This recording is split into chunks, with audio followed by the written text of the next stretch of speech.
বনের কাঠ পাচার হয়েছে দীর্ঘ কয়েক বছর ধরে। সেই সব দুর্নীতির তথ্য মাটি খুঁড়ে বের করে আনা হবে। কোটি কোটি টাকা দুর্নীতি হয়েছে, টাকা অনুমোদন হয়েছে, অথচ কাজ হয়নি। বাঘ সংরক্ষণ নিয়েও পরিকল্পনা রয়েছে, এমনটাই জানিয়েছেন বনমন্ত্রী।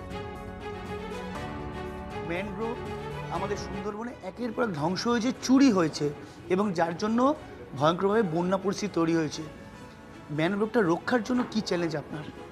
অ্যাকচুয়ালি আগের যে সরকার যে হারে ফান্ড সেন্ট্রাল গভর্নমেন্ট পাঠিয়েছিল তার অর্ধেকটাই নষ্ট করে দিয়েছে, ড্রিল হয়ে গেছে এবং টাকাটা নষ্ট হয়ে গেছে। তাতেই যা পরিস্থিতি তাই হয়ে গেছে। শুধুমাত্র সুন্দরবন নয়, পুরো এলাকায় আমরা একটা প্ল্যান করছি যাতে সব ধরনের সমস্যার সমাধান করতে পারি। পশুকে দেখলে, হাতি বা বাঘের মতো কোনো পশুকে দেখলে পিটিয়ে মারার একটা প্রবণতা, ভয় পেয়ে হোক বা যেভাবে হোক, এইটা বন দপ্তরের কাছে আপনার ক্ষেত্রে কত বড় চ্যালেঞ্জ? আগে সরকার কিছুই করেনি, তাই এই প্রবলেমগুলো হয়ে গেছে।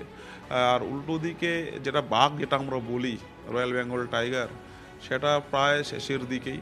তো সেটা নিয়ে আমরা প্ল্যান করছি আবার নতুন করে তার জন্য আবাস তৈরি করে না, তাকে ফিরিয়ে আনা। তো এটা বড় প্রজেক্ট, হয়তো কিছুদিনের মধ্যে আপনারা সেটা ফল পেতে শুরু করবেন।